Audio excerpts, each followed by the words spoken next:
সামনে মাথা দিও না।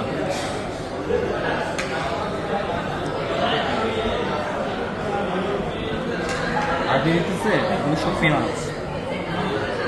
দেখেন চালাকি করতেছে আমি, মানে চিকেনের দানা যে বিক্রি বের করতেছে, এটা কি চালাকি হচ্ছে বলেন? আর আছে খুঁজে দেখেন তো। এই যে এখানে এটা পরোটা, আমরা এই পরোটা যদি ভাজা করি কত টাকা নেয় একটা? কত টাকা? 5 টাকা 10 টাকা। এখানে যে পেঁয়াজ আছে, পেঁয়াজের দাম তো 5 টাকার বেশি হবে না। এখানে চিকেনের পিস, এটা কি এই যে দানা, একটা দুইটা তিনটা, এটা এই দুইটা মিলে একটা দানা হবে না, কথার কথা যদি আমি ধরি দুইটা। হ্যাঁ, এটা ভাঙে। এটা কত? 55 55 টাকা। 55। হ্যাঁ, এটা এটা এটা এটা কি ময়দার গুঁড়ি? কি চিকেন হচ্ছে এটা?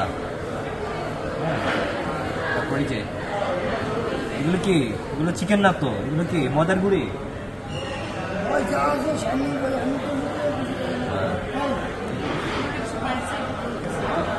এটা এটা কত? এটা 55 টাকা।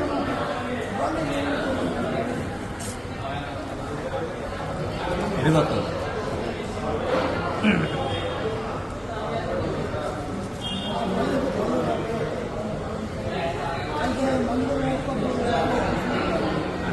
এটা কত টাকা? শর্মা কত? শর্মা হচ্ছে 75 টাকা। এটা কয় পিস চিকেন? এটা ছোট্ট একটা পিস। এটা একটা একটা এই, আর এখানে এই 3টা চিকেনের ডানা মিলে এটা 75 টাকা। আমরা বারবার বলছি মধুর কেন্দ্রের একটা ঐতিহ্য আছে, একটা কী বলবো, একটা সুপ্রাচীন এবং ইতিহাসের একটা সাক্ষী।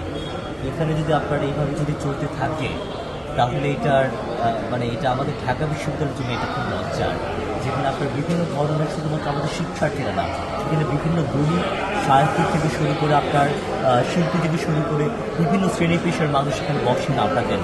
সেইখানে যদি এরকম আপনার, আমার জানা মতেই মধুর কেটে এরা ভাড়ার আওতায় বোধহয় পড়ে না, বা আপনার এই যে গ্যাস বিদ্যুৎ বিল দিতে হয়, গ্যাস বিদ্যুৎ বিল দিতে হয় না আমি যতদূর জানি।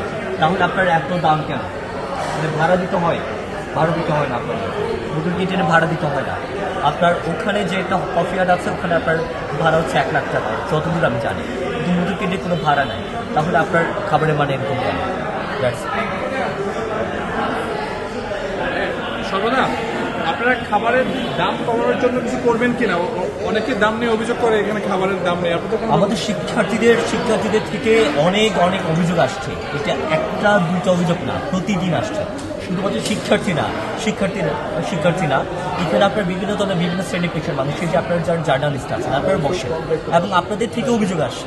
হ্যাঁ, তো সেই জায়গা থেকে আমরা বারংবার যিনি ম্যানেজার আছেন আপনার শহীদ মধুদা, তার সন্তান, খুব সম্ভবত তার সন্তান, তাকে আমরা ডাকি, আমরা দেখে আমরা তাকে বুঝাই। আমরা তো ডিরেক্ট অ্যাকশনে যাচ্ছি না। হ্যাঁ, আমরা তাকে দেখে বুঝালাম যে আপনাদের এই ঐতিহ্যের ধারবাহক, সো আপনাদেরও এটা দেখা উচিত। আমাদের শিক্ষার্থীদের কল্যাণ, শিক্ষার্থীদের যাতে সে ভালো খাবারটা পায় কম দামে, সেটা দেখা উচিত। সব কিছু বুঝিয়েছে। 2বার 3বার 4বার 5বার কয়বার বলবো? সো আমরা একটু আলোচনা করি। আমরা যেহেতু এটা প্রশাসন যারা আছে, প্রশাসনকে আমরা জানাবো। আমরা তো প্রশাসন না, আমরা তো শুধুমাত্র শিক্ষার্থীরা একটি প্রতিনিধি। আমরা তো সিদ্ধান্ত নিতে পারবো না যে এটা কী হবে। সো আমরা শিক্ষার্থীদের পেয়ে ডাকসুর পক্ষ থেকে আমরা প্রশাসনের কাছে আমরা এটার জানাবো যে ওনারা কী করবেন না করবেন। এবং এটা যেহেতু বাংলাদেশের মুক্তিযুদ্ধের সাথে জড়িত, সেহেতু আমরা এটা কলঙ্কিত হতে আমরা দিব না। আমরা সেই মধুর ক্যান্টিনের যে একটা স্মারক, একটা যে ঐতিহ্য, সেটা কীভাবে রক্ষা পাই, সেটা আমরা নিজেরা, সেটা নিয়ে আমরা মানে আমাদের এটা নিয়ে আমরা কনসার্ন আছে আমাদের। Thank you so much.